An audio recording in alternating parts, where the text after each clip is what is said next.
It is an honor to have this opportunity to share with you part of the history of the Armenian people. I'm Doris. And I'm Arda.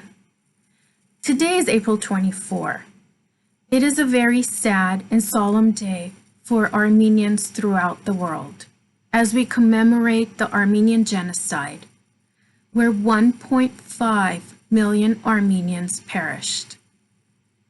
On April 24, 1915, Ottoman Turks arrested the men from the elite of the Armenian community, scholars, physicians, clergy, politicians, and wealthy businessmen, and eventually killed them in Constantinople, now today's Istanbul.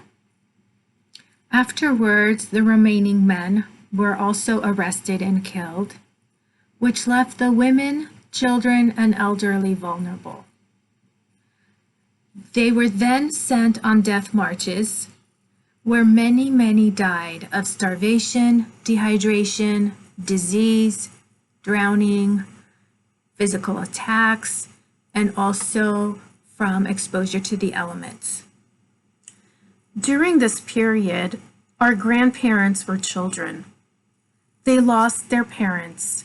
They lost their siblings. They lost their home and community. Overnight, they became orphans.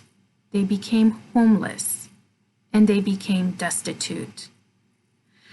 They were forced on the death marches along the Syrian desert and witnessed the horrific events that befell the Armenians during this period. Our paternal grandparents settled in Aleppo, Syria, while our maternal grandparents settled in Beirut, Lebanon. Today, we remember those who were killed. We grieve for those who perish.